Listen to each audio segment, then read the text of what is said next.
The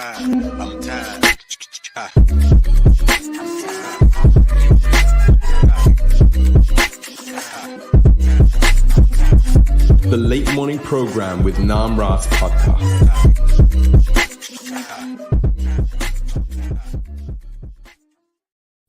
Hare Krishna, you are listening to the Late Morning Program with Namras, the number one Hare Krishna podcast in the world. I'm here joined with my co-host and wife, Tulsi, and we're here talking to Damodar Prabhu, also known as Damodar Cordua, who is a wonderful relationship coach, life coach, and counselor. He loves to talk about relationships and couples and counseling them.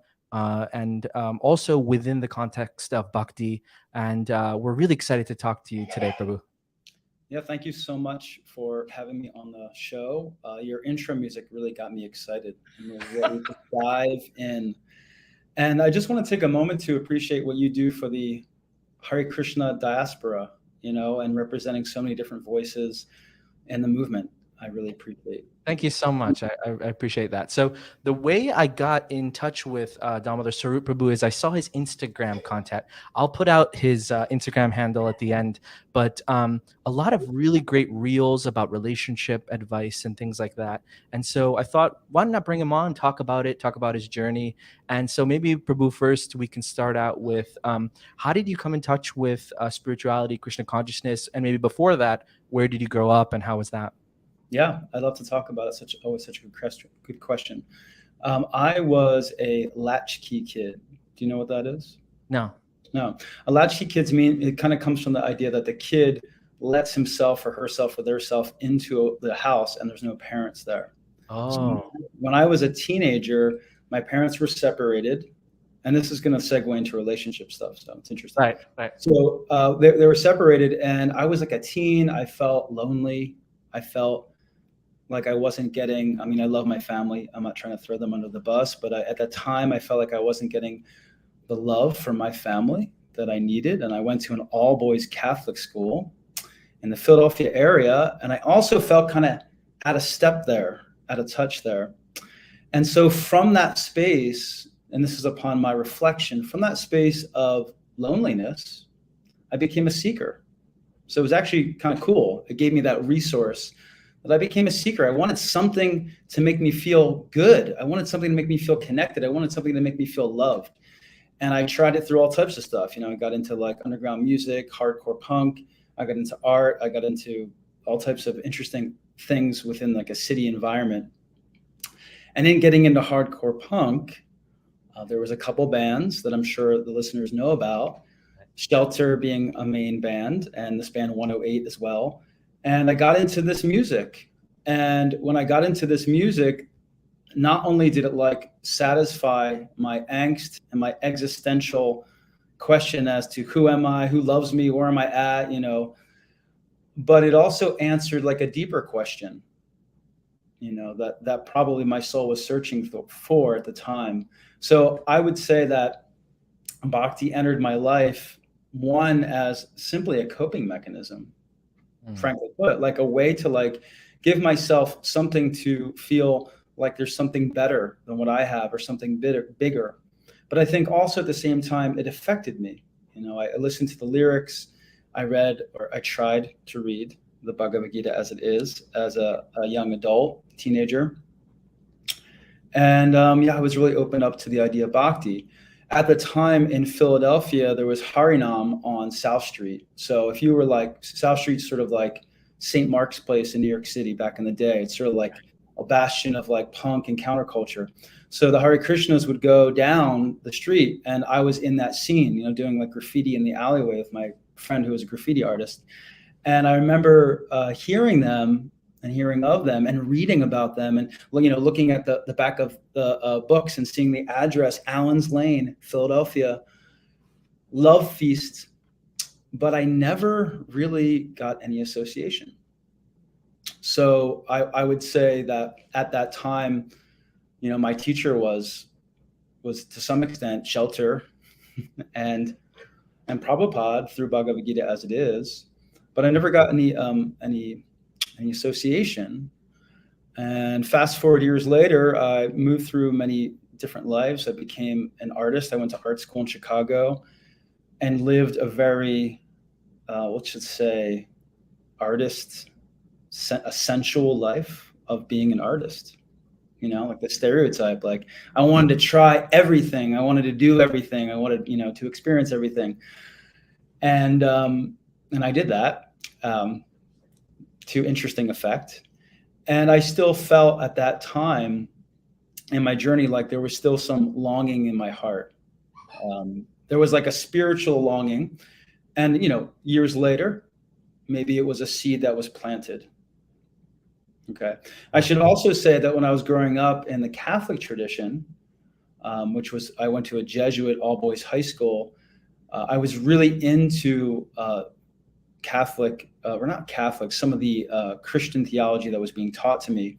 But at that time, the Catholic Church was full of just, a lot of backlash because of abuse of priest abusing boys and stuff like that. So that was like the furthest thing from my mind as a possibility. So something like Bhakti seemed like, I had no baggage with it. It seemed like a great, alternative. So years later, after experimenting with all the things that one, like in an art school, could experiment with, I won't list them here because that might not be appropriate. I sort of like got into, I had many lives, but to make a long story short, I got into tattooing. Okay, so I got into tattoo work. And when I was tattooing, the vibrations weren't very high in the place that I was tattooing in. And a friend of mine was like, "Oh, I do massage therapy. You ever think about massage therapy?" So I gave massage therapy a try. And to make a longer story short, massage therapy led me to thinking, well, maybe I need to keep my body strong and flexible. And so I'll start doing some yoga. So I started doing some yoga asana. And this was still on the tails of living a very artistic, experiential lifestyle. Sort of dancing around the words of that type of life. And I got into yoga and I just dove in, like I had this schedule book, before iPhones or smartphones. And, I'd have a schedule if people are watching the video, and it would be like a schedule. And then I'd write in every little time that I could go to a yoga class. I'd be like, are you doing at 7 a.m.? Like, when can I fit it in my schedule? And my whole life was like, I just wanted to go to a yoga class. Wow. And I was like, just addicted to it. So I dove in, and for those of you familiar with the yoga asana practice, right, deals with the subtle, the physical gross body, the subtle body, meaning the mind, and it primes the physical body and the subtle body to be more receptive, hopefully, to spiritual wisdom. So interestingly, I'm getting really into yoga. I do a teacher training. Everything's aligning. It's just like, yeah, I'm just supposed to go, And I try all these different styles of yoga because my seeker ways come back. And lo and behold, at the studio that I'm teaching at and I've done my training at, this person comes to teach a workshop. And his name is Raghunath. Oh, Nice. Well, at the time, I didn't realize that it was the same person from. Oh, right. Yeah.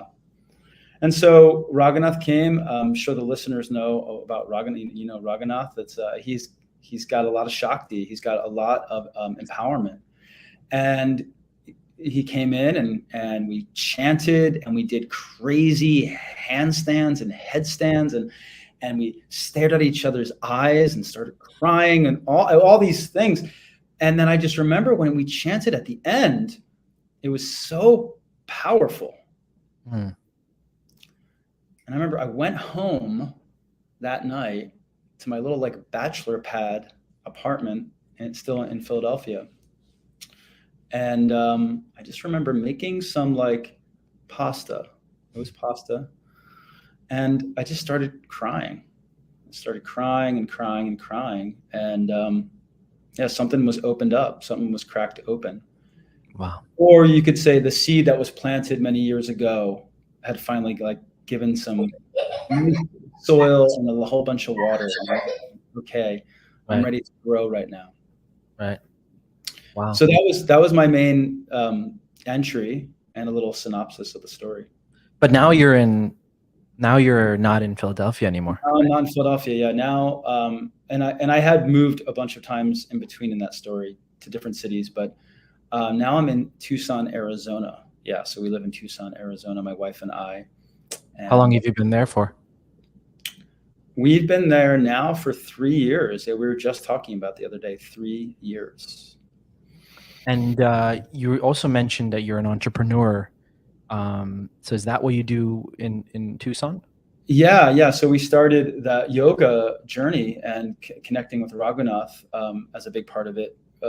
Opened us up not only to a spiritual life, or myself up, I'll speak for myself, not my wife, but opened me up to a spiritual life. But it also, we became business owners. In fact, we went on a pilgrimage with Raghunath. And I remember the first pilgrimage, I remember saying, I'm going to ask India. I'd never been to India. So I was like, I'm going to ask India. This is probably what all white people going to India do. India, what I should do with my life. Right. I've been saving money, teaching yoga at that time, doing massage, and I wanted to do something.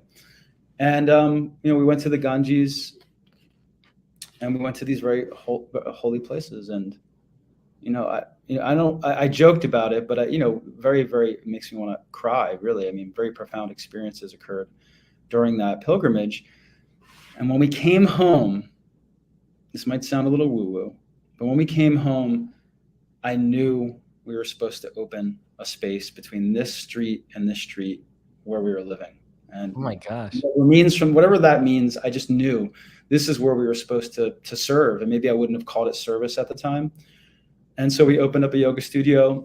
And from there, we created a healing space. It's still there, called Palo Santo Yoga in South Philadelphia. I still do the teacher training there. Oh. And we just expanded from there, just with this idea that this is, where we're being led without any real entrepreneur experience. And I really think in the beginning, as an entrepreneur, getting into bhakti as like a young bhakta, just kind of drinking the Kool-Aid, so to speak, really, really into it. It was such a resource because I really, really felt plugged in at that time to say, I'm just being called to do this, and whatever happens, happens, like I felt some degree of detachment and offering, and that didn't last very long because the mind is very fickle. Right. So as soon as I started to become an entrepreneur, I soon enough became attached to many things and rode that way. But that's where it started. It started early on, and our pilgrimage to India was a big deal. And from that space, my wife and I have continued to grow as a couple and as business owners together. She does a whole herbal wellness remedy product line called Baba Wellness. And she's the more talented one in the relationship. She's very creative, and she makes amazing herbal tinctures and teas and skincare and incense. Wow. And then I do a lot of yoga teaching, and I've pivoted more and more to relationship coaching, relationship counseling, and life coaching. Yeah, that's something, like I said earlier, like really interests me. How did you get into that, like from the yoga space, and then, like you said, your wife's shop and things like that? How did you get into that relationship coaching space? Yeah, that's a great question. Well, when we moved to Tucson, we had a lot of struggles. We had a lot of victories as well. But materially it was different, and it was a new place, a new environment. We moved there right before COVID started. All right. So there was a lot of small business challenge, and I was new to teaching yoga and in the area, and that was sort of like a lot to move into. And so that was one reason I was sort of like opening myself up to, I think, Krishna, I think, was opening myself up to something new. He was putting a situation in my way, so I could see what was next for me. But I actually feel as though my spiritual life brought me to it, in the sense of, like, when we started to take on the ideals and philosophies of bhakti, which are very elevated. I I noticed that in relationship with my wife, and we have a very good relationship, they weren't always lived out in me. Like I was like, wait a second here. I'm trying to live like this.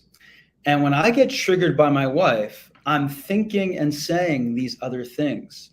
Right. To me, that was a red flag. I was like, I'm not integrating something here. And I felt like I don't have the tools within which to do so. And that was interesting. So I give the Krishna conscious tradition a lot of credit because it sort of gave me a barometer to say, like, hey man, like, you're off here. You're not living up to these values. Of course, I still don't live up to these values, but I'm trying. Right. And the relationship work and coaching, getting it, learning it, studying it, and giving it helps me, actually. So that's kind of how I got into it. There's something really interesting in what you said that I just clicked for me now. That, okay, there's something about performing bhakti on your own, but there's a whole nother thing to be said about performing bhakti in a really close relationship. Like isn't it? It's so true. I mean, like I didn't think of it like that. I thought, okay, you become a grihastha, you become married, and you just do your bhakti, and that's that. But there's such a whole complex, like, it's very complex behind that. Well, you would think that, like, 1 + 1 = 2. It's just two people separately performing bhakti who are living together. But there's like a whole dynamic that's underneath that, and layers of expectation and thing that, we have those for regular relationships, but then Krishna consciousness or bhakti on top of that is like a whole nother layer that you have to. That's super fascinating. Can we talk about that a little bit more? Like, what's your experience? Yeah. What is your experience in even just your own relationship, but also coaching people? And let's unpack that a little bit. Performing bhakti, but as a couple. Yeah, I mean, I think from my own experience, I think especially early on, getting into bhakti, as like sort of I talked to you in the email as my bio, and I just described what my story. I got into bhakti at a later age in my 30s. So I had, lived a lot of other life as well. And so getting into it and maybe deep diving into it, sometimes, I don't know, I just see this happen. People get a little fanatical. I don't know. Absolutely. It's a rite of passage. Totally. It's a rite of passage. Yeah, it's a great way of putting it. And I'm going to make some interesting parallels with that in a moment. But so I'll come back to that. But yeah, so I was probably really that way when I look back at it, And I think I was also acting in a way towards my partner that probably gave her a lot of pressure, even though she was on the path with me. But she's different than me. She might be in another place on her path.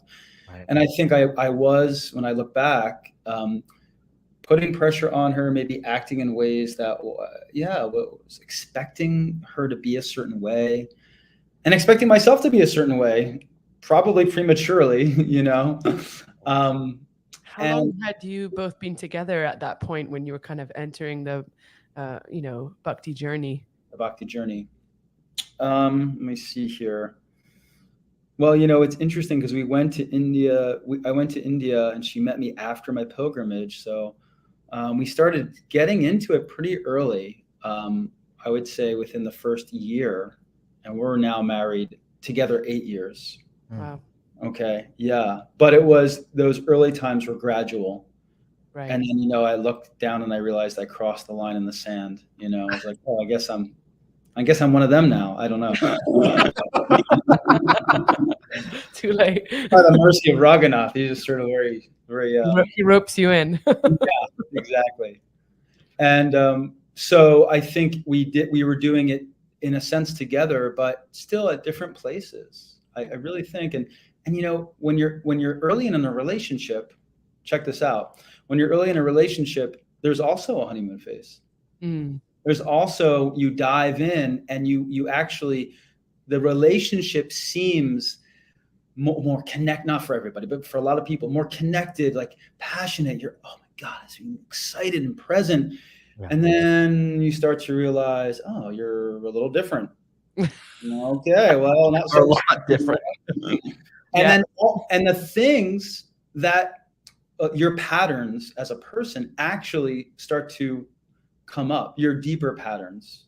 They actually biologically, they say, can't even show up early on in that phase because you're being flooded with relationships. I'm not talking about bhakti, with relationships, because you're flooded with these chemicals to bond you to a person. It's very efficient developmentally to have you bond and to have you reproduce. But then you're there and you notice you're different. And I think it's interesting because the two somewhat mirror one another. Because in bhakti, in the beginning, you're like in it, and you're like expecting, and you're like, I'm here. And then it settles and you're like, whoa, okay. At least for newbies, where am I? How do I do this? How is this sustainable, this relationship? Analogy, you get it? Just like with a couple, is this sustainable? And how do we work it out? So I think with my wife and I, we were not only honeymooning as a couple, but we were honeymooning with bhakti. Oh, okay. So I also think that both of us might have betrayed parts of who we are, and I'm not saying that in a bad way. I know betray sounds like an intense term. It's sort of, there's a natural rite of passage to that. But I think we betrayed parts of who we are for each other, which happens in the beginning stage, and for bhakti a little bit. And then when the differences started coming up, we were like, wait a second. Why is it? Why are you doing that? Or why am I doing? Right. Does that make sense? Yeah, definitely. Yeah. Sometimes right at the beginning, there's so much desire to, you have so many expectations in your mind that you kind of put those on the person or on the spiritual practice. And it's like, this is what I want from it. And that's actually not what it is. And it takes much longer to like find out the truth of the relationship and the truth of your practice. Like, what am I comfortable with, and how can this be my normal everyday thing rather than just a kind of exciting journey that I've just started and everything's great. Yeah, I love that description. And using the analogy, for both, the beginning of a relationship and I think the beginning of bhakti, they both kind of put forward those expectations sometimes, and bhakti, obviously, like there's you're thrown into the expectations being high, which is good, but then it's navigating, okay, after that beginning phase to get you there, to ring you in, how is it sustainable? And it's the same thing with the relationship, because when I see a lot of couples, either in the bhakti tradition or not, they often have a hard time when things settle and they have to deal with their differences, and how to manage that and how to make it something that they can grow from and be with, instead of pretend is not there or hide from. So usually couples in that stage, right, when they land, at least like in the secular world, I'll say, in bhakti it might be different, because as soon as you're dating someone, you're married to them. But basically. but what happens is that people either, check this out. I keep on saying check this out. I love that. Keep saying it. I love it. Hey, I'm a whole rabbit on my hat now. So in the beginning, at that stage when the differences rise up in relationship, usually people either break up, maybe not in bhakti, because of the marriage thing. Just kidding. That was just a side. But sometimes, or they stay together, but they don't address those differences. Right. In a way with the tools and perspectives to really be with them and see them and figure out how to collaborate to move through them. And they live in the differences and they adapt in a maladaptive way by maybe pushing some stuff under the rug, by betraying themselves for a while for the other person, by arguing without navigating conflict well, et cetera, et cetera. Right. So I have a thought on that, is that from my experience, I feel like as a man, I would want to kind of push things down and kind of sacrifice for the relationship. Not that woman does not sacrifice, but I'm saying it's like my personality maybe to tolerate things between us that may not be working or whatever like that. So what would you say is that healthy, or is that something that, I mean, we're going to the counseling session right now. So. Yeah. I think you're very healthy, Prabhu. Or I should say, right. And from my belief and my experience with emotions, what you just said, often true culturally with men, and also different backgrounds too, like depending on the culture that we're from, of our family, of the larger culture we're from, or where we're from in the world. Yeah. But I do see that to me, emotions are information. So even though you might push them down well, which is a great adaptation in some ways, I might put forward that they have to go somewhere. Like they will come out somewhere. And sometimes they might come out in a way that could be not productive for the relationship. Okay.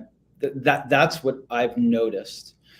And then furthermore, I've also noticed in a very, maybe like, we'll just talk about heterosexual couples, is that my experience is that one or both, maybe female-bodied people might also respond better to emotional connection. Meaning that might allow them to feel more connected to you. Your value system might say it's actually better to put them aside and make things okay, and maybe do the external things, like as a provider, as a man might do. Right. But oftentimes the value system of the other person, even if it's not gendered, it could be, could be not based on that, but often is, might be thinking, well, I need that because it will make me feel this connection. Hit the nail on the head there. What do you mean? Because this was my realization, actually. I don't know if it was in retrospect, but like maybe in the first year after we got married, I started to understand that the way that we would argue, the style in which we would argue was different. Like before I got married, I just thought like, okay, people have arguments and the way they solve it is X, Y, Z. But then I started to understand that like my way of arguing was that I needed to finish the argument, not personally finish it, but I needed it to resolve before I could continue feeling normal, acting normal. And for him, it was like, I need to not talk about it and leave it for a few days so I can kind of clear my head, and then we can revisit it and like discuss more. And I was like, that's just not possible. I can't go 3 days without like talking about this and like getting it off my chest. And so it was like this, like, we couldn't even argue in the same way. So I know most of the time he would just be like, okay, whatever, you're right. And then just we're good. Okay. Yeah. What's interesting with that is that, and this is why I qualified the gender thing, is that what you're talking about is actually what's known as attachment style. Okay. So when we're born, and it can involve gender too, and gender ideologies and roles, but when we're born, we bond to our mother in certain ways. And those early bonding years and how we bid for love, they at least this is what they say in neurobiology, is that those patterns actually come back out with our primary partner. And so two patterns that are prevalent is, one is like the pursuer, like I want to engage, I want to connect, and I want to solve this. And another style of attachment, I'm being very general here, I can give the audience some links if they want to go deeper into this, is that it's called avoidance style. Like a way of dealing with it is, I'm not going to deal with it. And I'm going to go over here, do my thing. And so oftentimes, and that's why I said it might not be gender, because in my relationship, I'm the pursuer. That's probably why I do relationship coaching, and I love to talk about emotions and all that kind of stuff. I'm the one who's like, I want to talk about it now. I want to go deep into it. I want to connect. And my wife is like, too much. And you know what the thing that happens is that by me wanting to pursue and go more into it, it makes her less receptive to it. So I'm not even doing what I want.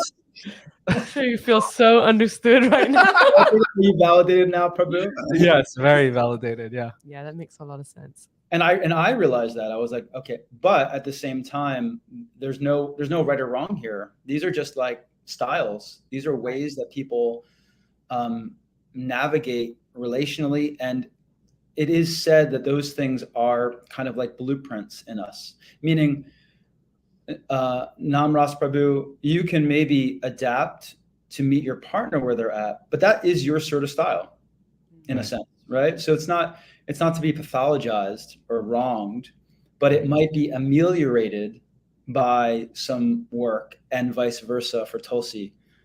Maybe you can get to know your partner's style in a certain way, and you both kind of like dance within that. The partnerships that we get into are mirrors. That's what I call them to my clients.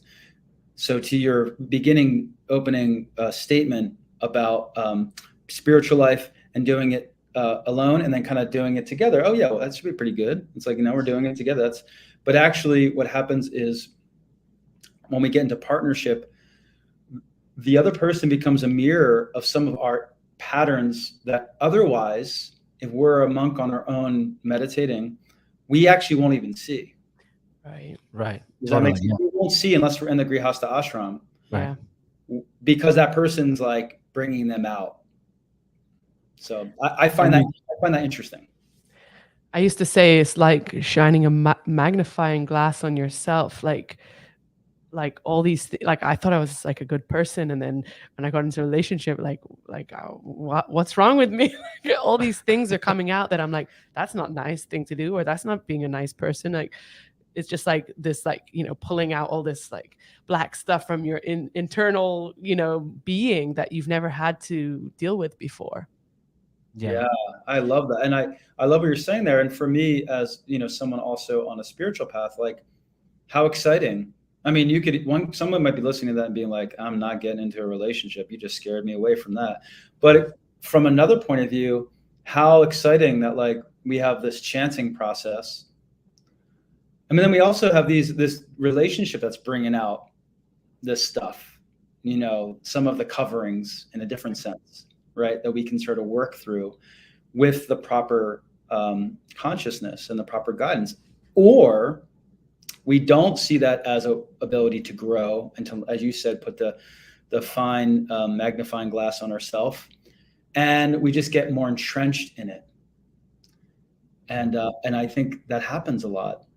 And I think it also happens with people on a spiritual path, and they might be good here, but in their own personal relationship, some of that stuff could be coming out, and it's maybe not dealt with well. There might not be the tools to see how we can negotiate and even grow from it and become stronger together, stronger in our understanding of each other, stronger in our spiritual practice, more empowered as people and as a couple. That's my goal. Right. That gets me excited. Like the spiritual and personal growth should kind of be going hand in hand at the same level. So you're like improving both of them at the same time. I think so. That's been my experience, because it is easy to, it can be easy to maybe, you know, we talked about the honeymoon stage of bhakti. It could be easy to like maybe push aside some of that gunk through spiritual practice and not see it. You know, they call this like spiritual bypassing, like not hold space for it. But if you keep putting it down, it's still operating somewhere. It's going to be operating. So why not have other tools that God has gifted us to also maybe not replace your spiritual practice, but be an assistant to it? I'd like to ask you about, you know, because a lot of my listeners are also like young people getting into relationships.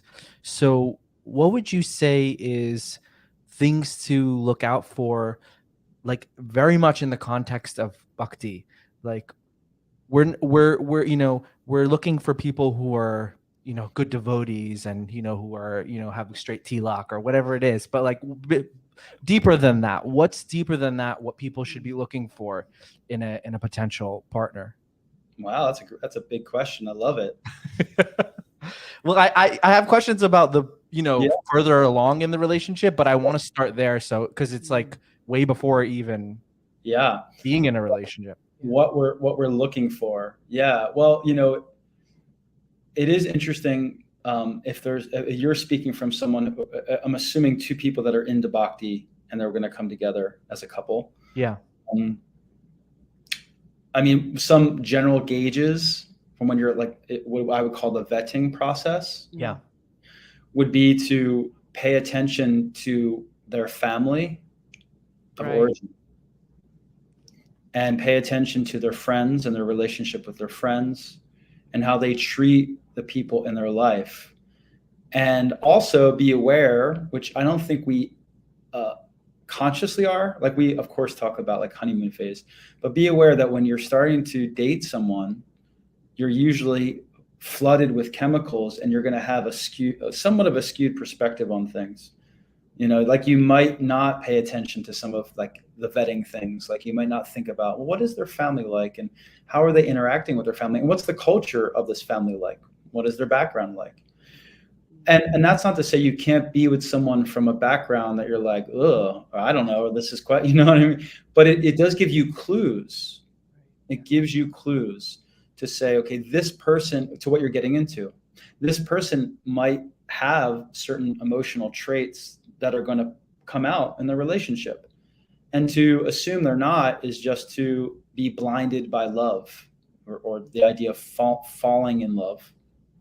So that's one thing that I recommend, or two things I recommend: to be aware of that first part of your journey, that you're really in this kind of chemical high, and then to start to pay attention to their sangha, to their family, to who they're around and how they treat other people.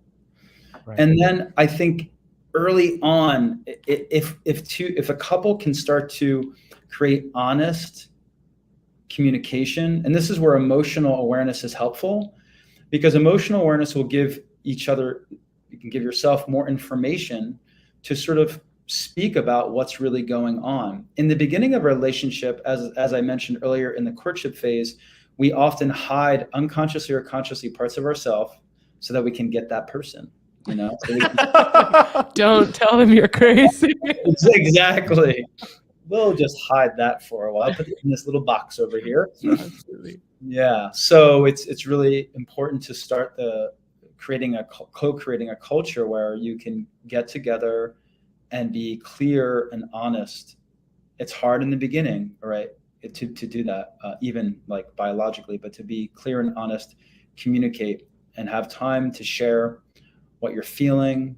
If you're someone in Krishna consciousness, be frank and clear about your spiritual journey and where you're at, and voice it to your partner. Sometimes couples might do the opposite and try to be like, I'm owning it. I'm great. You know what I mean? Like, look at me. I'm so good in my spiritual practice. And so be attracted to me. I think that might be in bhakti, sort of like the bird putting up its feathers. Like, I'm attractive. Look at my, I mean, we're smiling and laughing so much because it's all you're saying everything that we experience.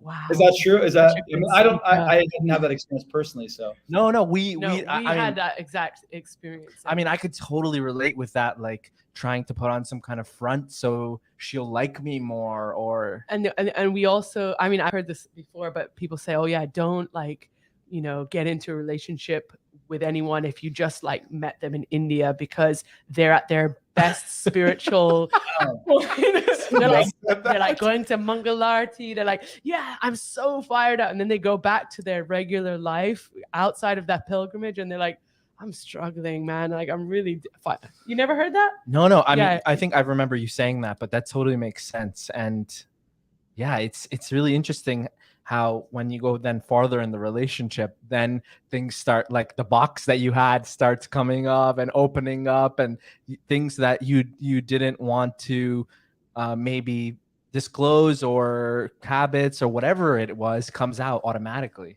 But I love that point that you were saying about looking at their family, because I mean, that is a very traditional way of getting into relationships, which is often like, dismissed these days by secular culture, but even by people who are practicing bhakti. It's like almost irrelevant, especially if the families are not practicing bhakti, or, you know, even if they are, people are like, well, it doesn't matter, I'm marrying that person. You know, I mean, even secular people say you're marrying the family. You are marrying the family. They're part of and parcel of that family, and you have to take that into consideration. And I know for me that was important, like where his family were, if they were devotees or not. That was just a personal thing that I was kind of attached to.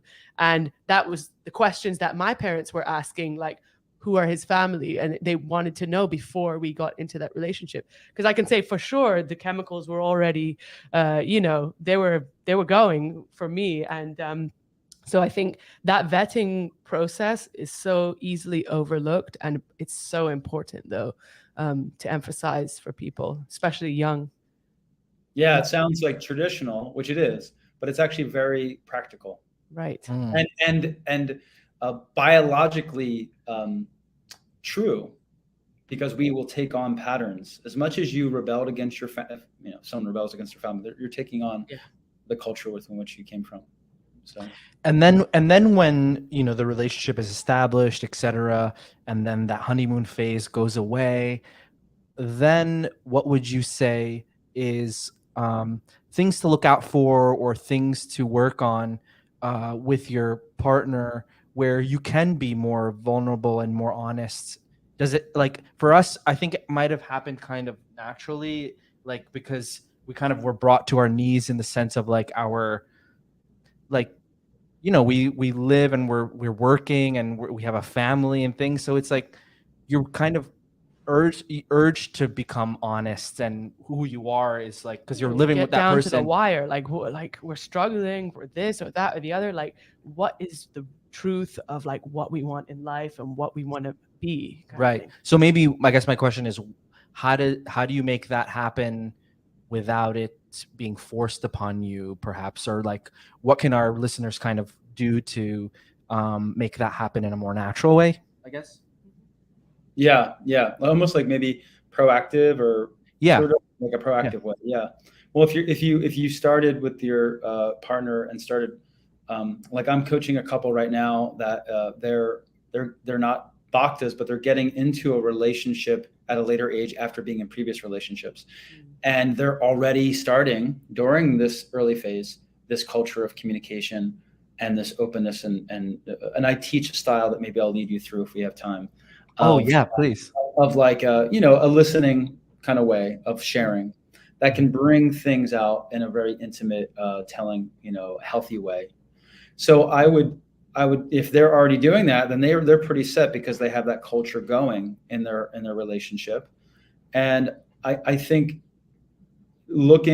having the perspective in your mind that this relationship is not static, that it shifts and changes, and that there are going to be always challenges, and there's always going to be differences that come up, and there's going to be some of those boxes that come out from the closet and opened up, and there might be things that are confronting. And learning how to do conflict well, which is something that I would teach, and also learning to create a culture of really negotiating, expressing our true feelings about things, coming back to center is important. What which I've gotten through some of my mentors, is what I teach is that in relationship, once you get through the honeymoon and you go into that differentiating stage, is what it's called developmentally, the stage of differentiation, which it mirrors the child and a mother, because a child is with the mother bonded completely, and then the child starts to differentiate itself, like in the twos, and say, I'm a person. You see how it mirrors it? Do that with the little one. So because you're parents, you might see some of that in real time. Mm-hmm. And so the same thing happens with a partnership, is that we start to see, we're different people. Mm-hmm. So from there, it's understanding it's okay that we are different people. Right. Some people, they struggle. They want their partner to be something they're never going to be. And this happens with spiritual communities, because then there might be also expectations of spiritual sadhana or lifestyle or all those things, which are, of course, good. but could be problematic when in the beginning stages, if someone's kind of putting forward consciously or not that they're in a certain place, and then the differences settle, and then the person's not there, and the other partner's like, I'm pointing my fingers right now, like what's, and Yeah. there has to be a really healthy understanding at that point for the relationship to go forward. Okay, this person is different than me. We're individuals. I respect myself as an individual. I respect my partner. And at the same exact time, there is this third entity called the relationship. It's not like we're two ships on parallel courses. And it's not like we're, this is a word people use, like codependent, which sounds kind of bad or negative. Right. But we're both individuals with our differences that we have to really hold space for. And we're cultivating this third space, which is the relationship. So I teach couples to nurture both, to nurture the ability to understand each other as individuals and embrace difference and navigate it and learn from it, and to really give time to create this we, you, me, and we. We is the third entity. Wow. Okay. I think for me, like that's really profound, because that differentiating stage, I think, was really difficult for me, because I was 24 when we got married, and we'd already been together for 2 years before that. And I think so much of my expectation in life, like I always knew I wanted to get married. I always knew that I was just going to go for it. And then once I got married, that was like part of my identity immediately. And it was like, I didn't ever want to be like separated. It was like, we do everything together, and we have to be a united front, and we have to go to every single program or like together. And if I had to do something separate from him, it was like, no, this is weird. People are going to think something. And like, it was like this need to always have this unified front. And and I know you would struggle with that a lot, and because I'm more of a social person, and he likes to kind of be a little bit, have his own time. And so I was like, wait, that's not who I thought you were. Like, I thought you wanted to do all the social functions with me. Like, so and you got married generally right after that stage. Of the first stage sort of lasts about 2 years, 1.5, 2 years.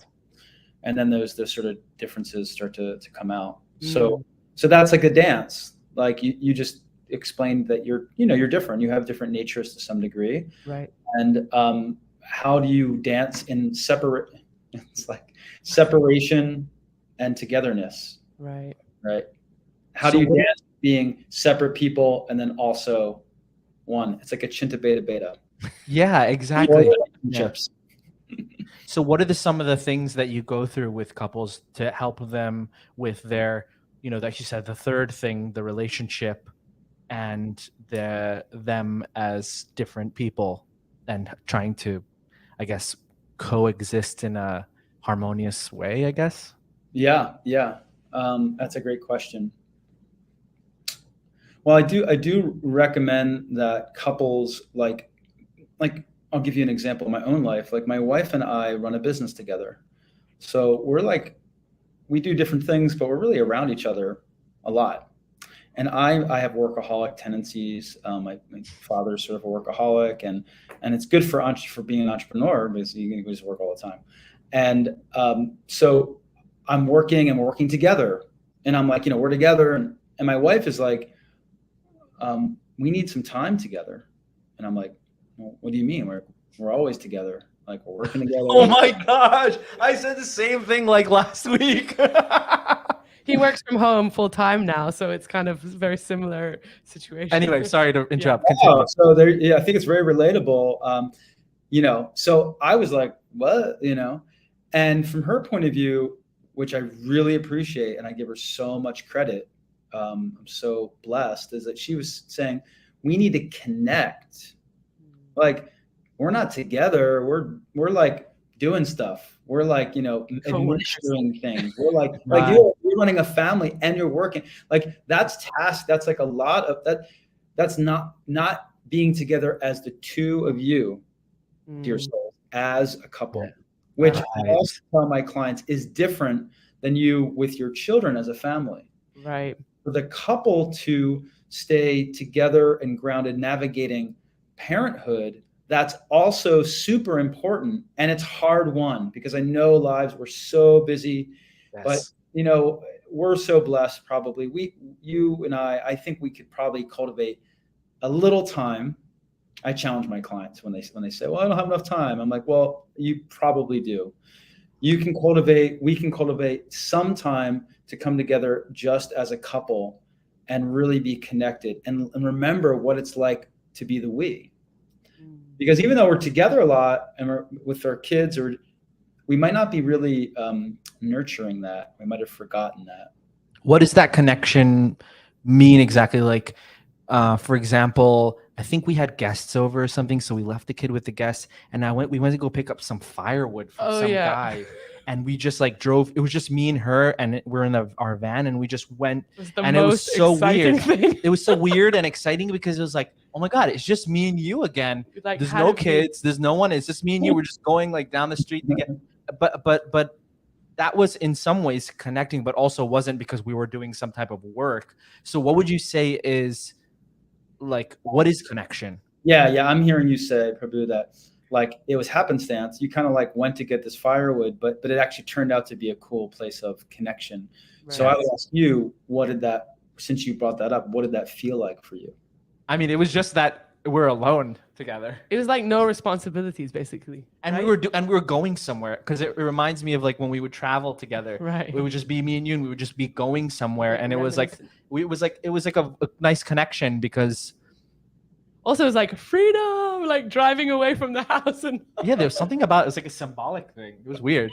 And there you go. Maybe for the two of you, those are some of the traits, because I think that each couple creates this world within the we. And for you, I'm hearing maybe when you were younger, before you had you were parents and you had a family, you traveled together, and that's how you traveled around the world. you traveled around the world, and that's a way you connected, because you were with each other and you were free. You didn't have all the burdens of a household. And so I would say that's a positive space for you to come back to. So that sounds like happenstance, but the conscious couple might say that's how we connect. We connect maybe by traveling, and maybe it's not traveling to India or to whatever, Timbuktu. Maybe it's just traveling down the street to get some firewood, and it gives us some of that. Right. Yeah. The ninja move when you're busy. And so, like for my wife, it's the same thing. My wife and I, we have always traveled together a lot. So we make a priority for travel because I know how much it brings us together. We both know how much it brings us together. Or, other activities. Now, sometimes for me, because I'm stuck in my head and I'm a doer, I feel like I get caught up because maybe my way of loving is to do, which is stereotypical type of man type of thing. But when I do notice my wife bids for us to just be present, it's different, right? It's not, and if you think about the gunas, it's not like rajasic. I'm not like trying to get something done. I'm just here with her. I'm just here. We're just here together. Right. Just taking a walk, just talking about anything, just joking about that. Just that time is real important, and for all couples is slightly different. Does that make sense? Yeah. How do you identify? I mean, like you just helped us with that one thing, but how do you identify in general the ways that you do connect? Because for us and for you also, like we spend so much time around each other doing things that are not considered connection, but working together, being around each other, even being in the house or watching a movie together, it still doesn't feel like the kind of connection of, like, for me at least, leaving the house or like going for a walk around the neighborhood. It's like something different. So how do you identify the way that you can positively connect together? I'm coming. Sorry. Go ahead. Well, sometimes on the side. be away from that. Yeah. Should I answer that? Yeah, absolutely. Okay. So, I mean, I would say one thing, I'll answer this in a few different ways, is that it's exploratory and it's for you to feel. It's almost like, you would ask someone like, how do I know if I'm happy? Or how do I know if I'm sad? Or how do I know? It's like for you to start to explore, what does this feel like and how is it different? And for me, I'll just speak from my own journey. It was, I think Sorry. One second. We just lost the camera. The temperature. Yeah, the temperature. Oh, it overheated? Yeah. You got a heat wave going over there. Okay, hold on here.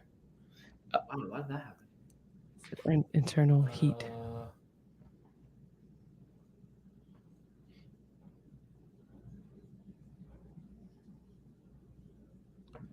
Just sorting out the camera quickly. Let's give me some time to think about what I was going to say.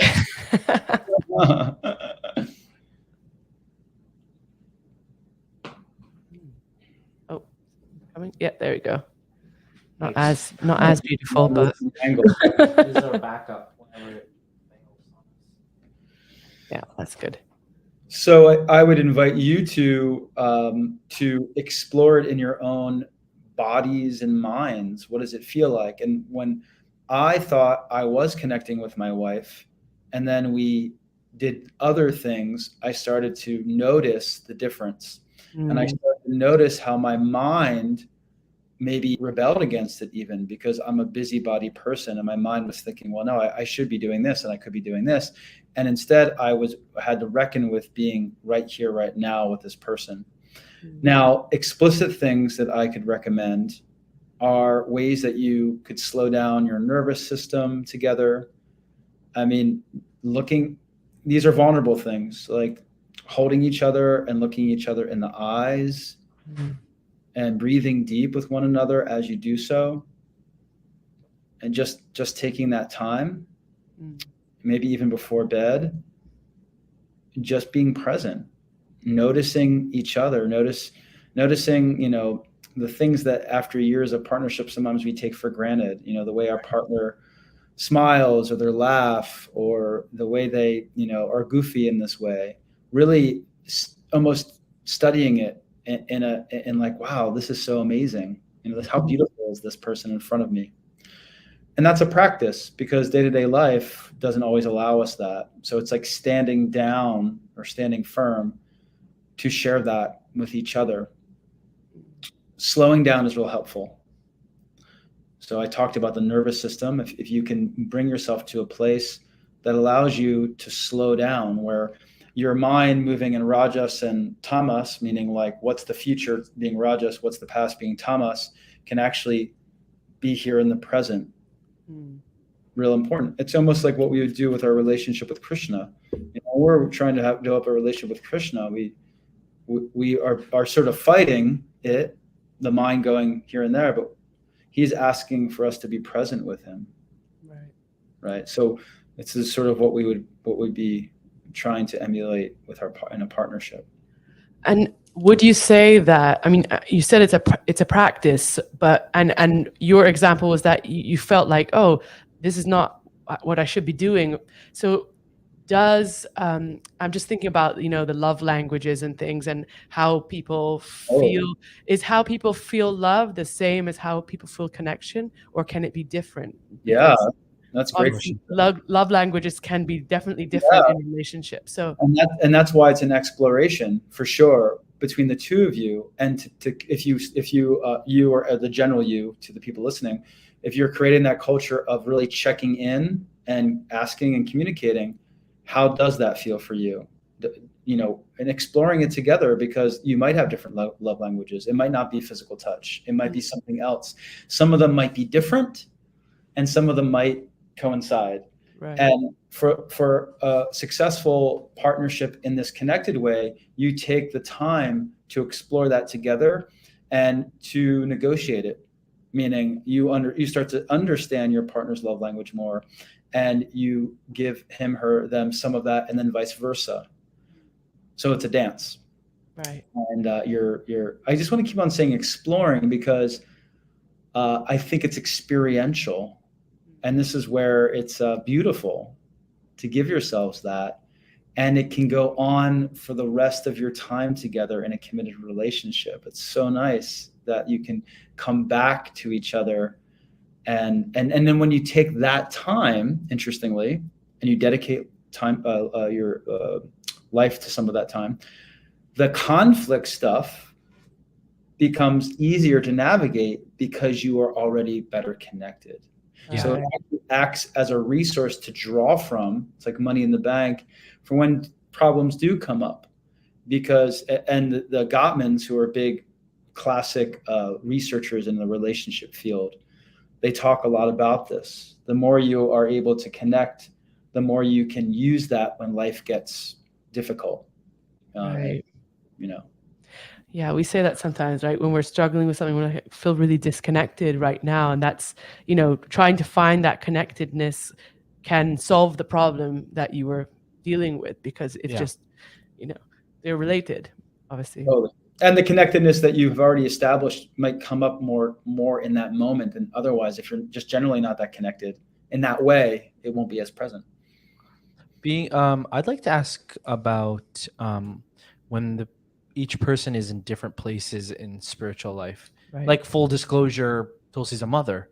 It's hard. Spiritual life is hard. Absolutely. For me. It's also difficult, but as a father and working and things like that. But what would you say for us to help, the relationship when there is kind of a disconnect in that way, where we remember what it was like maybe in the beginning, where the spiritual practices and everything were very kind of harmonious and together, parallel and things. But as time goes on, there's, because of just circumstances, things may be kind of a little bit not so anymore. I personally have come past it in the sense of like, I'm my own person. She's her own person. We're both spiritual people. I don't feel like I'll ever leave the practice of Krishna consciousness, but it's just hard at the moment to do that because of circumstances. But I do remember a time where I was like, why isn't she chanting as much as me? And did I make a mistake coming into this relationship because she was like a certain way before and now she's not like that? But then I remember, like, she's a mother, like, it's like, cut her some slack, the baby is a deity, and et cetera, et cetera. So, like, maybe you can kind of shed some light on that. Yeah, that's a great question. And it sounds like you, hearing what you said, it sounds like you navigated some of it yourself by noticing in the beginning, maybe you reeled against it, or there was something in you, an expectation that was dashed, and then starting to understand expectation. Yeah. And then starting to understand, life is unfolding. And I think that it kind of goes back to like what we talked about earlier with like being honest with where we're at in our life and what our practices look like, and being both compassionate to ourselves and to the other person, but also encouraging at the same time, without it coming off like sort of weaponized or coming out sideways, where you're kind of like upset and putting pressure on the other person or putting pressure on yourself. I mean, I know for my, little bit in Bhakti, it's like a tightrope. I mean, Bhakti is like a razor's edge, between like staying on your practice and then navigating the world and responsibilities. And it's very challenging. So if you can compassionately hold space for that, and then maybe, and I would encourage you both to talk about this. Maybe check in when you're doing, I recommend couples have these check-ins with each other on a regular basis. Check in and just talk about it. I think really important to just share your heart and talk about where you're at. And if you have expectations and they're not there and they're not being met, and how you're feeling about even your partner, and be honest about it. And I teach couples ways to do that. That's not threatening to the relationship. Like, why is this person not what I thought they were? But instead, we lead with inquiry, and we lead with like respecting and being compassionate to ourselves and the other person. But the broader picture, Prabhu, I think that's really tough. I think, that's why I think when I sent the email about subjects, it's like, as someone coming into bhakti from not being born in the movement and coming into it at a later age, in the beginning, honeymoon time, it was like, I'm in it. And then once life settled and I noticed my own life and proclivities, and I noticed my wife, and I noticed our dance, I was like, whoa, this is challenging. What to speak of those who get into it and are with someone who is not into bhakti. Right. Yeah. So, which we could go into in another subject. So I think what's that razor's edge? I would even ask you, because you two are, have been practicing for so many years, what's the razor's edge between staying focused and then understanding where you're at right now in your life? I think being honest is such a big part of it, because you can't properly move forward from something and make advancement towards something when you don't know, or you're not even honest of where you are at the very moment. So I think for us, for me, it was like really coming to that conclusion, like quite recently, maybe in the past few years, and just being like having a sense of humility. Like, this is where I am. Like, Right. Yeah. people can say what they want about it. They can, chastise me or defame me or whatever, but this is where I am. And Krishna, as from what I know of him, as being like an ocean of mercy, and my guru being so merciful, and all this grace coming towards me, that I will get strength as time goes on to move forward, but I have to be humble and be honest and accepting of myself.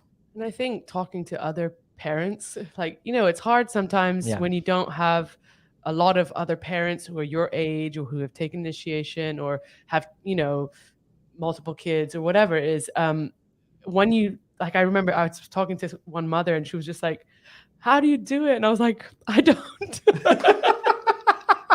And she's like, oh, that feels so good to hear that. And just connecting on the plane that we're both struggling, and we still want to be devotees. We're still trying. And we're also trying to not like a facade, but we're trying to teach our children the importance of being a devotee, and importance of Krishna consciousness, and why we want to be devotees. Even it's like all these things to think about, that okay, yeah, I'm not where I am, where I want to be right now, but I have this desire to remain on this path, and that desire in itself is like very powerful. Mm-hmm. And I think for many second generation, even though we've been surrounded by bhakti since birth, we still have to have that dive in honeymoon phase to some extent. Everyone goes through it in a certain way, that we have a really powerful moment and or time in our life that we're practicing so strongly, and then it dwindles or whatever like that. So we're talking too loud for him apparently.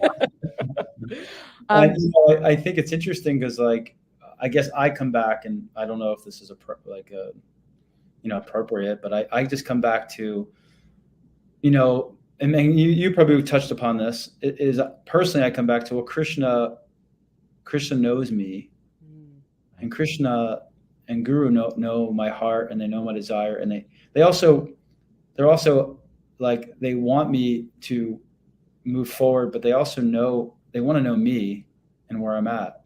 Does that make sense? Like, maybe you, but like, if you're not honest with where you're at, like, I'm not. It's like God, Krishna's seeing me, and understanding. Okay, this is where you're at, Prabhu. You're trying. If I wasn't trying, if we didn't have the desire, it might be different.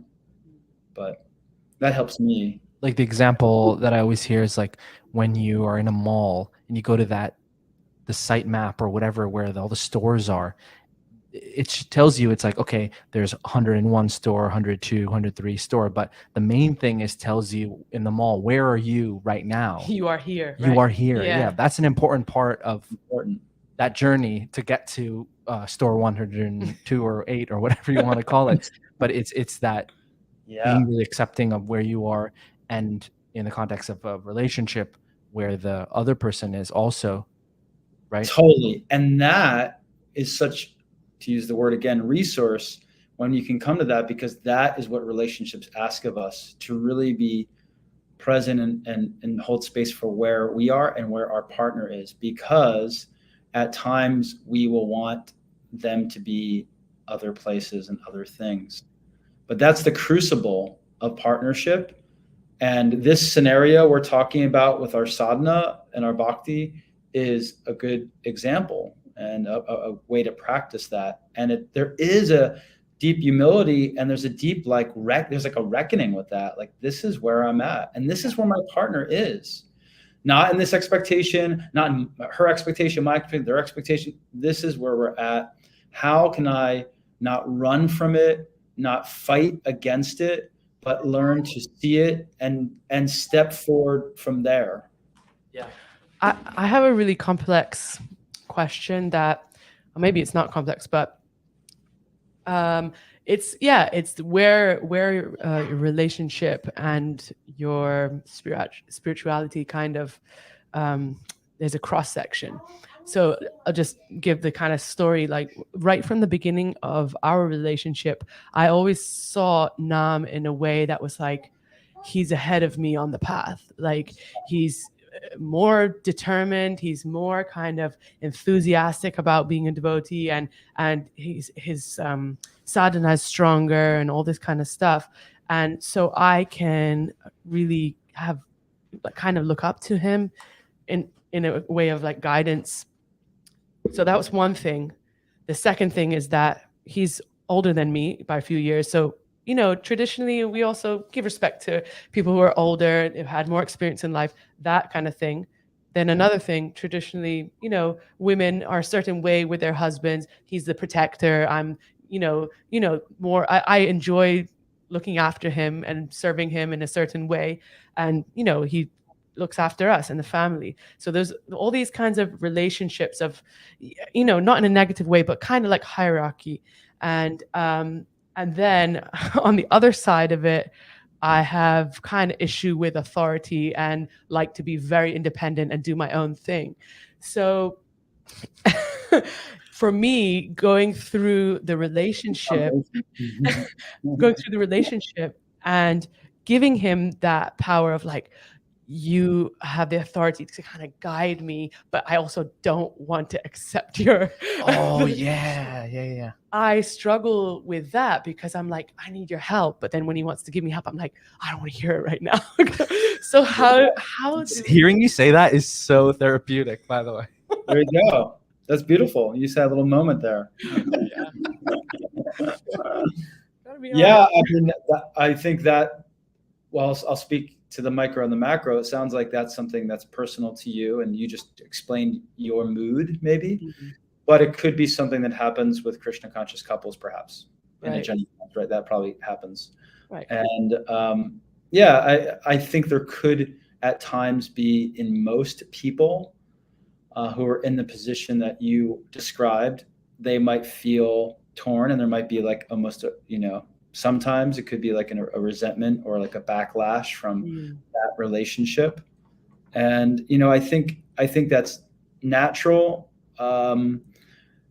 It's interesting though, because you mentioned that there's sort of like a natural hierarchy. So it's like, I'm hearing you say, how do you respect that natural hierarchy, but at the same time kind of see each other as like mutually independent is what I'm reading. Like, you want to respect the hierarchy that he may be in a different place in his learning, and he may be he's older and etc. And you are more of someone who's taking care of a household, but at the same time, I'm hearing you say you might want to feel also like you can just respect each other where each other is at instead of seeing him.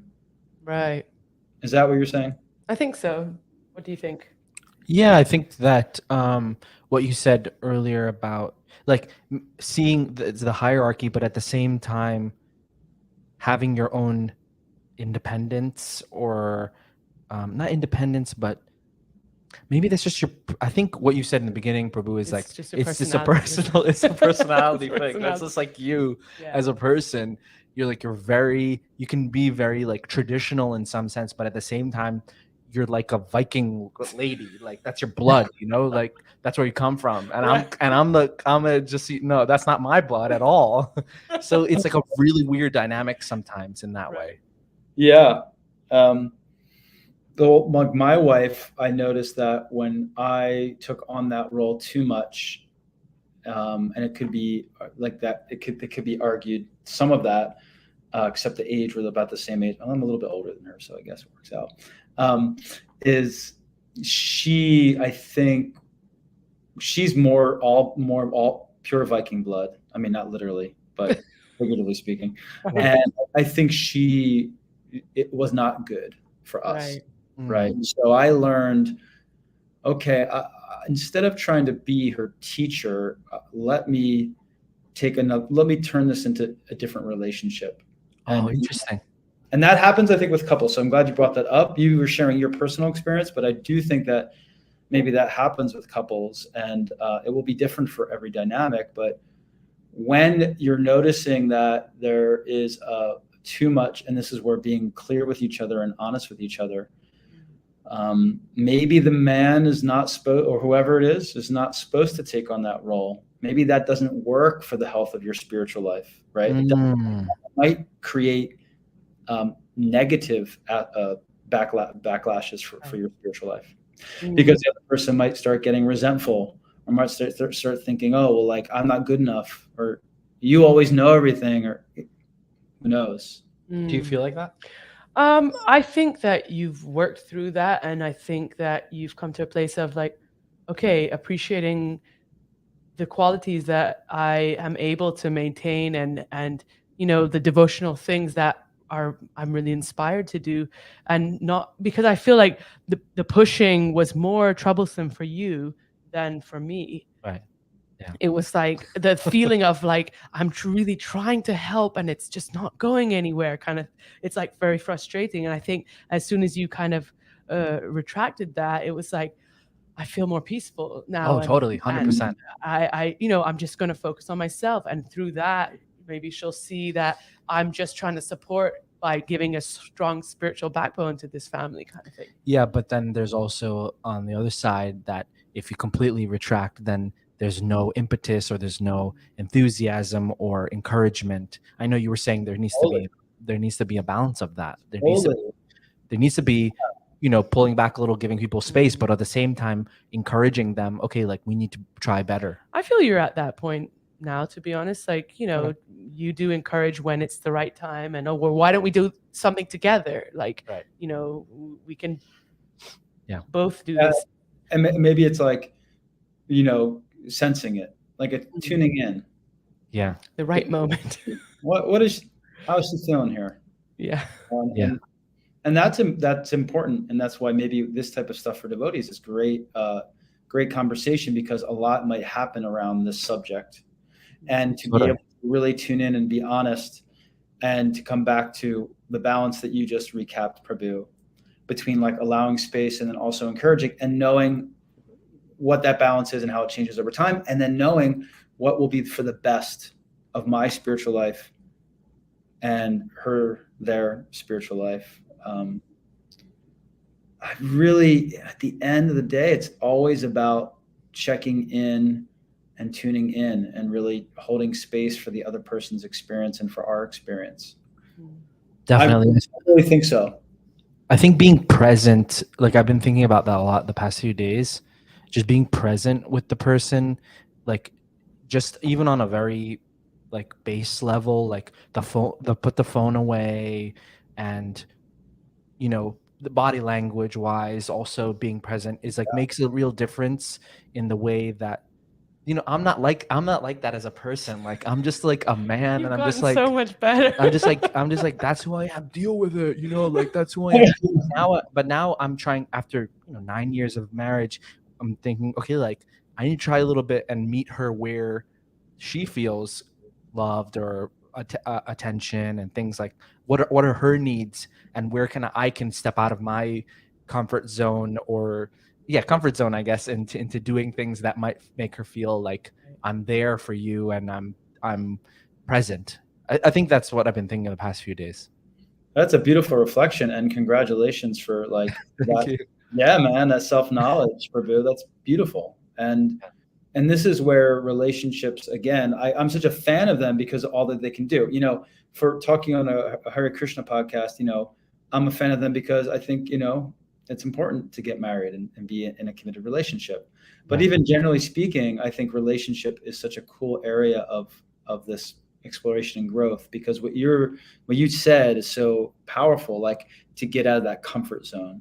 And so relationships push us a little bit to have to like meet someone else where they're at and start to hold space for that and start to navigate areas that might trigger us or might rub up against us in a certain way. And then we grow as people. I think that's amazing, because you're able to grow in your capacity as a person. If I didn't have my wife, I'd probably be just kind of like losing a lot of presence in my life, and I'd be going. But the fact that she says, no, this is important to me, and now I can see how important it is for us. It gives me so much. Do you also do like coaching, because there's relationship, like, whatever, homosexual, heterosexual relationship, but also in the sense of like a friendship? Like, is there ever counseling needed for friendships? Because Yeah. for what I feel right now in my life as a father, and as a husband working and things like that, is that I feel a lot of, I wouldn't say a lot, but a sense of sometimes loneliness without a brotherhood that I used to maybe have had when I was single and kind of no responsibilities. But now that I have a family and I have much more responsibilities, that has really evaporated in my life. And I feel a certain loneliness there, and I feel a certain hole there in some sort of way. So what would you say to someone who's like, I'm super committed in being and helping my relationship with my family, my wife, etc., but how to put attention in that way as well, like a friendship or a brotherhood? Yeah, that's a great question. I think it's super important. The more we get into this, we can see how like complex this organism is of a relationship, right? There's a lot of to think about. Yes. And I'm not kind of advocating getting like hyper vigilant and like, but it is nice to really take stock. And so what I'm hearing from you, Prabhu, is like you're committed to all this, and you're loving it, and it's your dharma, but you notice that you're missing this feeling of brotherhood. And I would encourage you to explore that, and to put some time into how can you negotiate a relationship or relationships that give you some of that. That's the simple answer.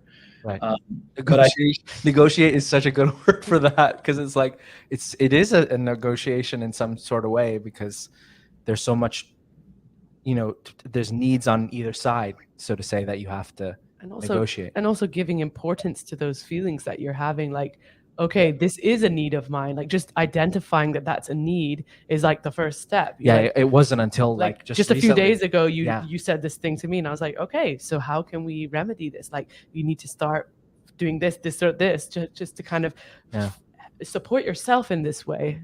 Right. Yeah, I love that. So that's a great topic, is needs. And so checking in, what I do with clients is we check in, if it's a couple or individual, and start to suss out, what are my needs? Because sometimes we might not realize, and if we start to take time to hold space for them. And what I ask for people to do, which is a growth edge, meaning it's edgy, it's like it might feel uncomfortable, it might be vulnerable, is for them to have non-negotiables. Like, this is a non-negotiable need for me in partnership and for me as an individual. And if we can own that and communicate it, like Tulsi said, and be vulnerable with our partner, and then learn how to negotiate how that can happen, And so that's something that I talk about with clients. And it's all these things are like consciousness building, meaning if you go back to what your needs are, you start to just take stock of where you're at, and they're going to change in life. You're in a certain stage in your life, and you're probably feeling, man, I had all this type of brotherhood, Sangha, and now it's not there, and I'm longing for that. But you're not going to get that the way it was, but you can get it the way it's meant to be now. Right. It will be different in your stage of life, and it will be different because of the boundaries of what you need to do for your family and with Tulsi and the children. And that's okay, and that's okay. Another thing I talk about with couples is agreements. And this is something, like you would have a marriage vow, or vows rather, when you get married.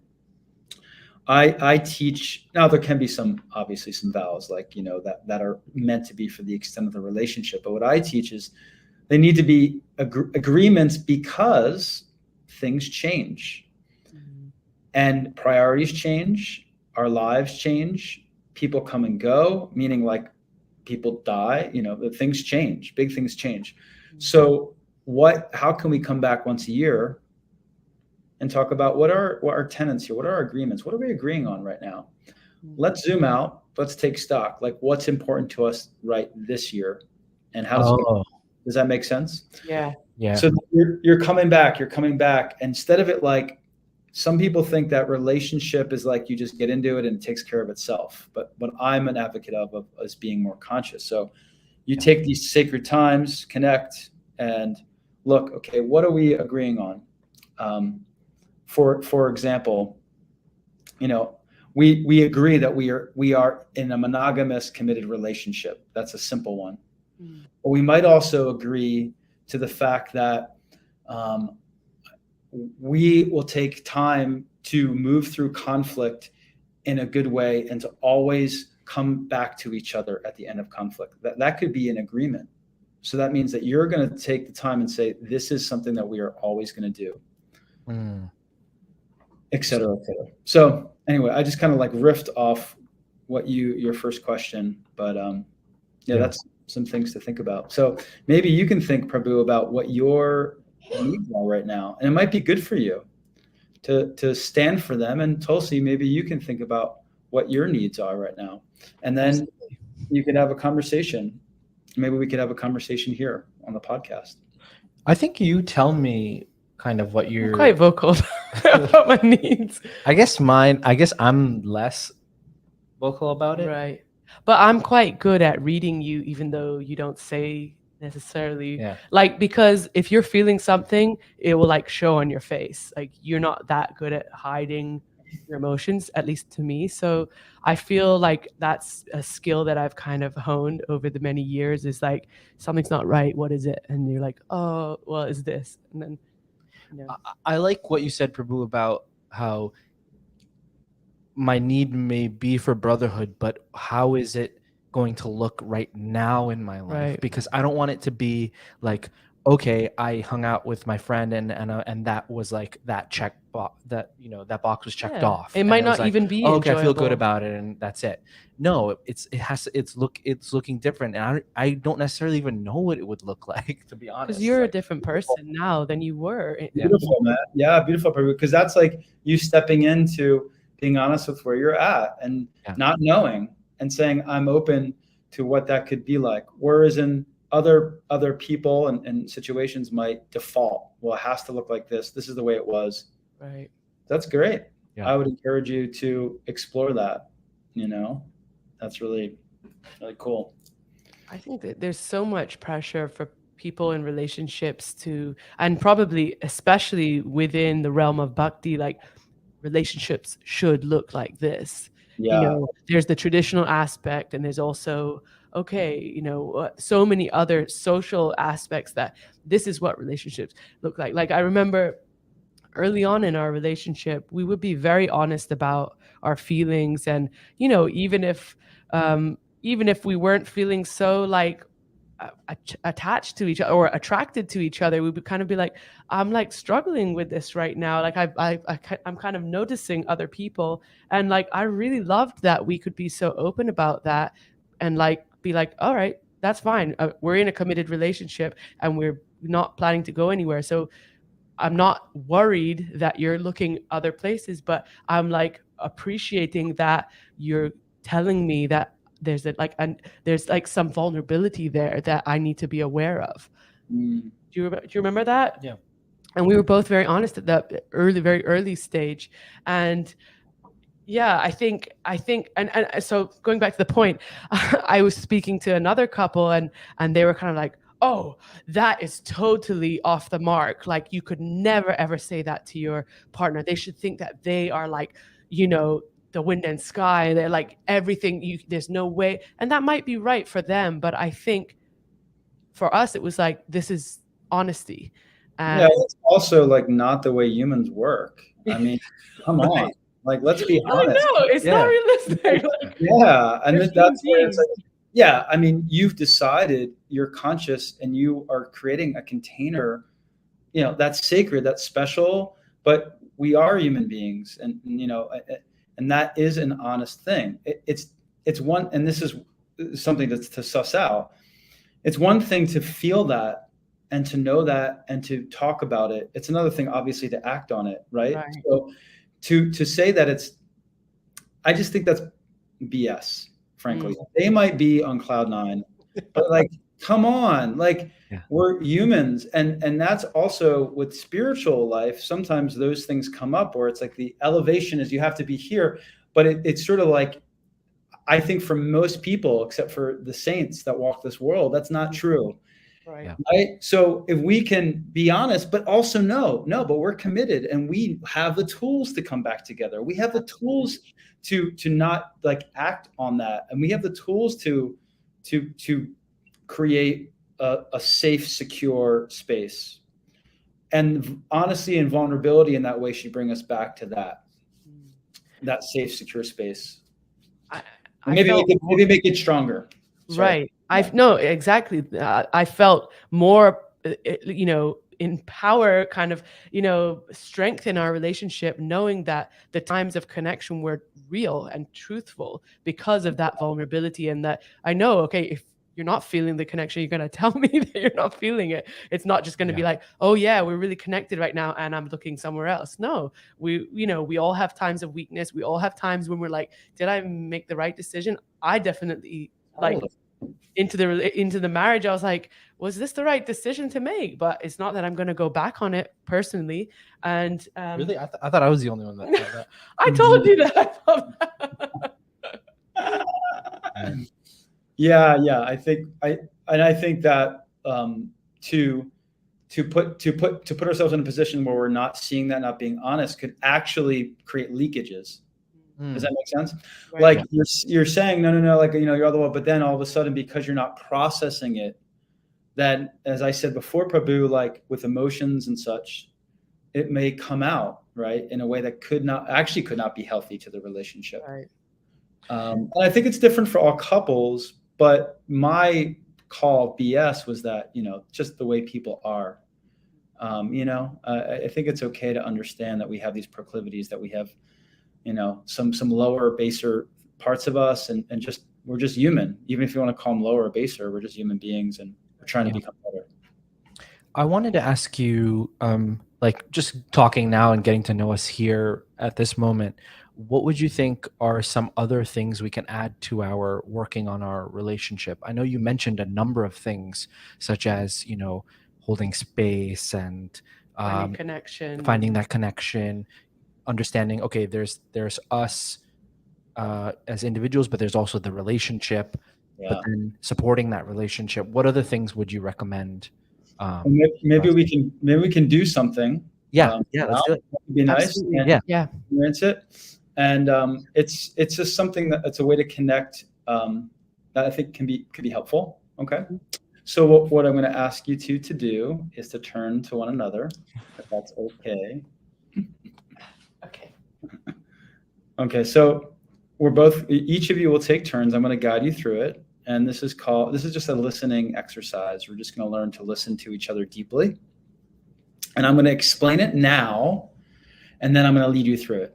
So you don't have to remember it. I'm going to lead you through it, but I'm going to explain it now. Okay. And so what's going to happen is one person's going to speak whatever they feel like they want their partner to really understand. It doesn't have to be about the relationship. It could be about anything that they just want to feel that from their loved one. And the listener is going to do this. The listener is going to listen and practice repeating back just what the person said in their own words. Okay.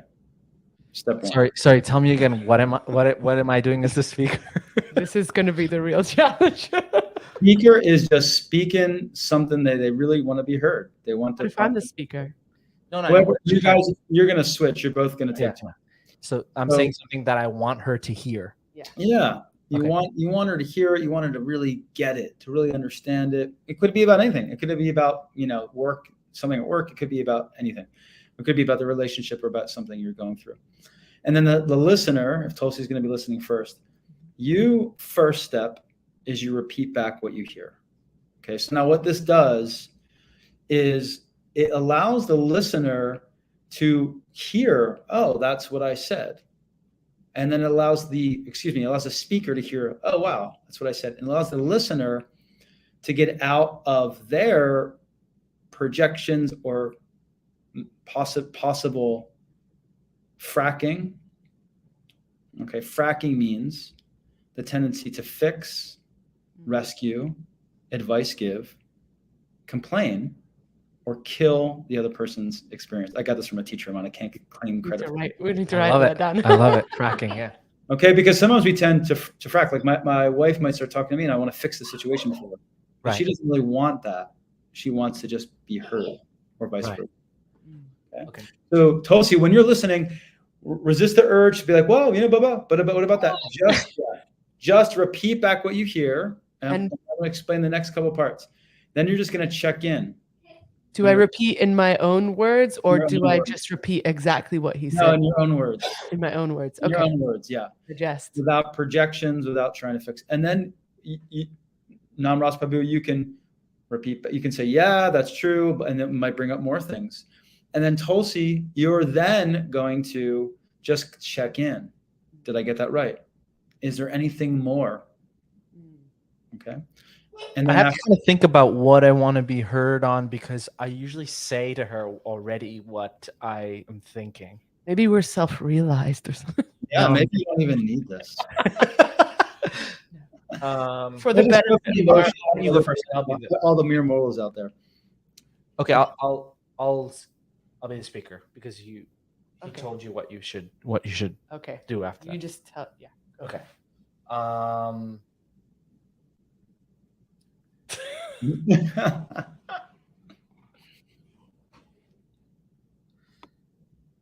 I want us to do more spiritual activities together. And I know that you want to also, but sometimes we get lazy and just, do anything and things that are not towards spiritual activities. And I want you to be a support in that way. And sometimes I don't feel supported in that way, which I've kind of learned to live with, but I know you have that potential to do that because you're a very strong person. So that's what I have to say. So what I'm hearing is that you want to do more devotional activities together, and you want me to take a lead sometimes in suggesting those things or being a support to you and not you always being a support. Is that correct? Yeah, I feel like the second, third part are far more important than even the first part. Cool. And then a good job, both of you. Tulsi, is there anything else you would ask him? No. Is there anything else that you want to tell me or that you want me to understand? That I've never loved someone so much in my life, and I care about you so much, but it may not be in the way that you are, maybe the way you might accept that, but just know that I do, and I'm just a different person than you and I communicate differently from you, but I just like nothing I would rather be than a husband and a father and be in your family and our family.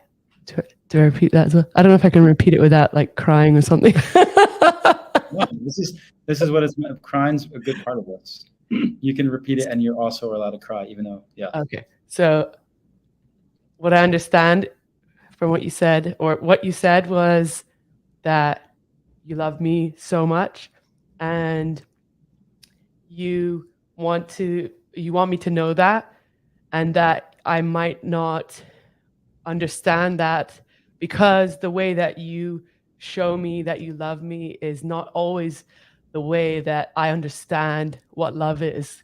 Exactly. But even if I don't understand, you want me to know because you're telling me right now Yes. that it's true.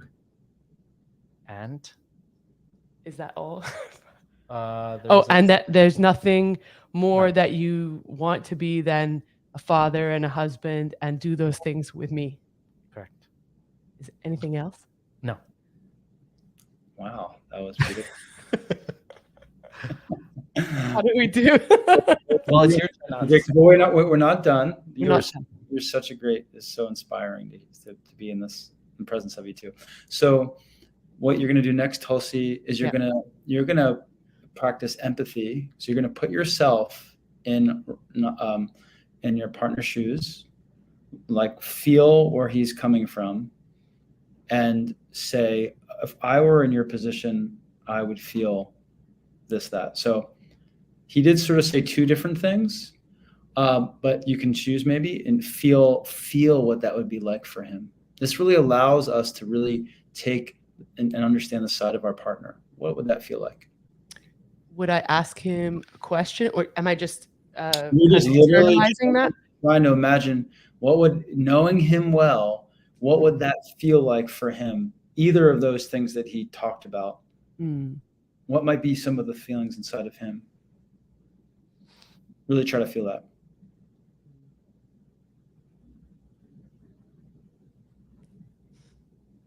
Which one are you going to pick? Oh, do you want me to say? Say it. Yeah. Okay, sure. Yeah.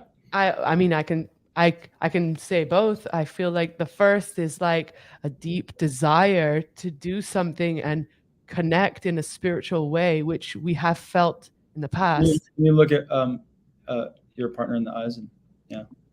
Sorry, I know the microphone's safe. Yeah, no, it's fine. Yeah, I think we feel amazing and strong when we're trying to practice Krishna consciousness together. And maybe that's part of the relationship that you're feeling is lacking at this point in our life. And that's probably frustrating for you. And you feel maybe lonely in your attempts to be a devotee. And furthermore, going on that same theme of frustration, it might be frustrating for you to feel like you're giving me so much love and maybe I don't feel that you are. So it's like a misunderstanding of intention, and I'm trying so hard, but it's not getting recognized. And how can I show her the truth? She's not understanding, kind of thing. Is that right? That's right.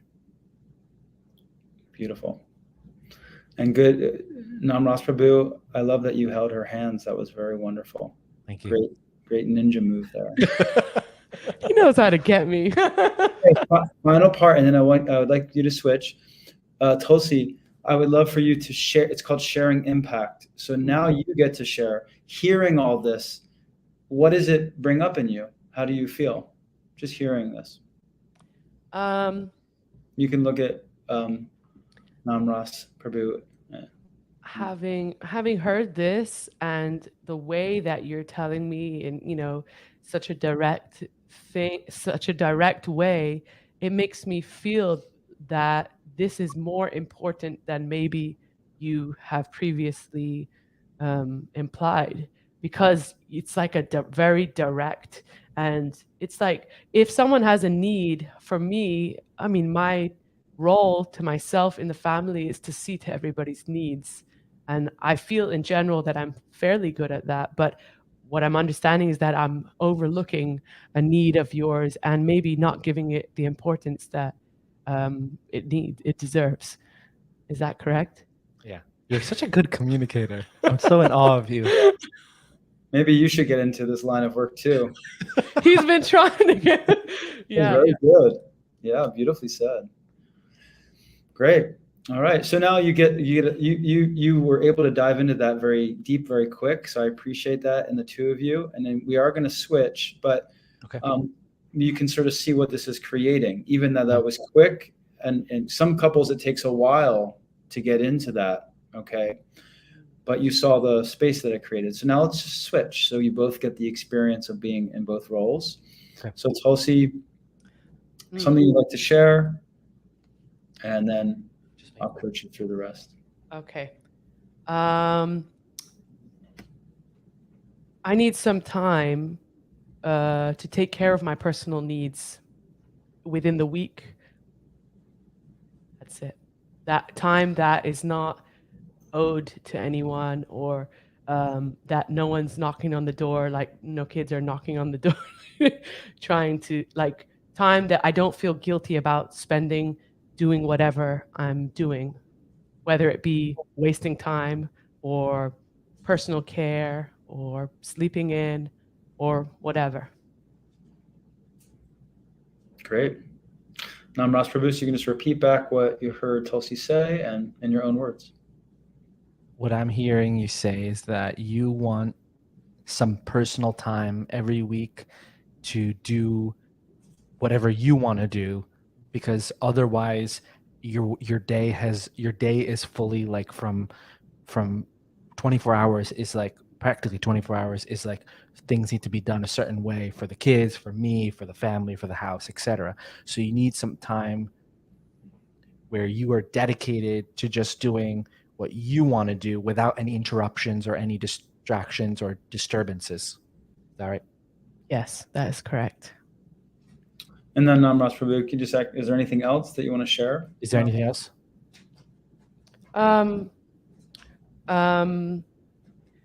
Sometimes, as a mother, the things like doing things that need to be done take priority over our own time. Like, if I feel that I might need help to enforce that kind of time, because naturally, if I have this time that I'm like, oh my God, I need to get groceries, I'm going to use that time to go and get groceries. And that's not something for myself necessarily. Although I might negotiate with you and say, actually, it just really needs to get done, so I'm going to do that this time. But I feel that I don't put my needs first, and I need support to prioritize my needs. Okay. So what I'm hearing is that you sometimes may use that time for other things, but you want to prioritize them and you need my support to prioritize those things, specifically for your own, what we've talked about, your needs, whatever it may be. Right. Prioritize my own needs within that time. Right. Mm-hmm. And Tulsi, do you feel understood? Is there anything else? Yes, I feel understood. Great. All right. Nam Ras Prabhu. So now you can put yourself in Tulsi's shoes and just imagine where she's at. Imagine what her schedule's like, what this would feel like for her, where she's coming from. I think that you live a very fast life, and I always hear you sometimes like, oh my God, the day is already over, and it's hard to keep up with everything. And you're a very creative person, and you're a very artistic person, and you have certain needs of whether it's gardening or sewing or crochet, whatever it may be. You have those needs that you had in the past, right, that when you grew up, you were doing all those things, dramas and, artistic, what is it called? Artistic,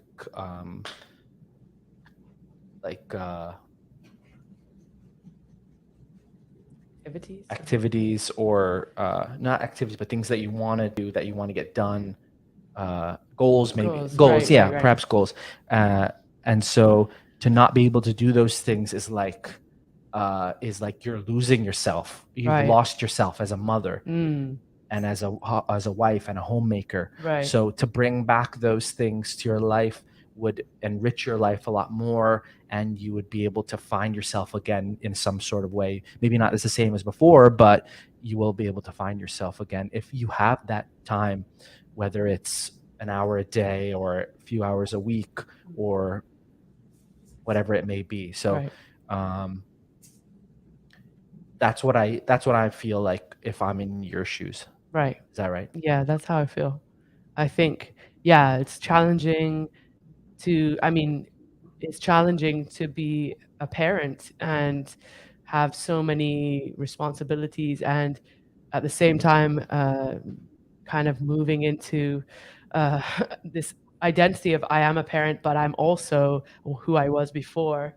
And those don't have to be against each other. They can be. You can still be that person, and you can still love the new person that you are as well. But yeah, those little things that help you feel like I'm still me, they're so important. Yeah. Great. And finally, Namras Prabhu, if you could share impact, which means sharing how hearing this impacts you, what does it bring up for you? How do you feel? I feel like I'd love to do those things. I just want to understand really clearly how we can, as a team, do those things, and that looks realistic for both of us. And that I'm starting to much more in the past few months, you could say, take that into account. But maybe they're not the right times, like the sleeping in thing. Like I've been doing that lately, Right.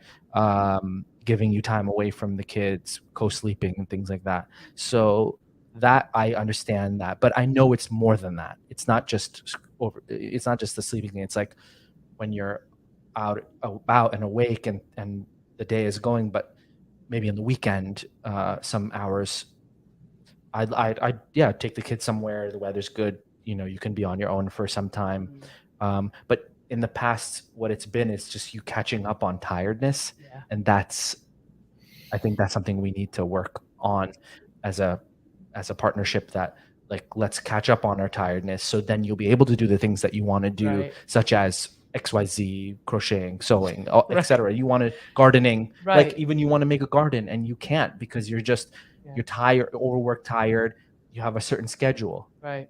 And even if I gave you time, you'd probably, I'm not saying this as a criticism, but you'd probably have to rest Right. over gardening. Right. Mm-hmm. That's my thought. Wonderful. Great. So this is, if you felt this, it's a little different than just having a conversation, because great. more kind of comes out of it. Yes, right? Definitely. It's Yeah. a little bit more. And you both did that so well. I mean, it's not a competition or anything, but you did it so well. You kind of got right to the point. You felt heard. You were able to express what you were feeling. So now what I'd recommend is you can take some time, maybe after the call, and you can come up with some agreements. Remember I talked about agreements earlier? Right. Sure. Right. This is a great weave and weft. You check in with this active, reflective listening every month, every week. Check in and see, and then maybe come up with some agreements to provide those things for each other. Working agreements, because they change. Right. Yeah. And they sound nuanced because you both have a lot going on. Both of your bids, both of what you need, probably are nuanced. So how often should we do this, or is it like Yeah, I recommend couples try to do it once a week. Oh, really nice to do like that. If that's not feasible for you, like I had one couple I work with, and we would meet every Friday, and they just decided to do it that Friday even after we stopped meeting. They just would meet Friday for about an hour, or it could even be for 30 minutes. It doesn't have to be very long. And I feel that would really help things. Yeah, absolutely. Like just hold space. It's just like whatever's on your mind, you can communicate that, and then, like you said, more comes out as you do that whole strategy of. And also because it's structured, it's like you can't really turn into an argument in the same way because you're like actively trying to listen and understand. So it's like the structure is protecting what you're trying to achieve. Exactly. That's why towards the end we kind of got out of it a little bit, but it's why it's important to keep the structure, and then after it, then maybe have some of those conversations because it does allow it not to go into all this other stuff, as you mentioned so well, as you explained so well. And then it could be about anything too. It doesn't even have to be about the relationship. It could just be something that like you're trying to process, and just by having someone there to be in that state and give you that space, you might move through it better. Yeah. Well, Damodar Cordua, it was really fantastic speaking with you. It was really enlightening, and you have so much wisdom to share. And I hope that more devotees can get in contact with you if they're looking for relationship coaching, life coaching, counseling, etc. And I just want to put your plug out here as far as your website. So for our listeners, it's empoweredconnection.me. Empoweredconnection.me for all the audio listeners here as well.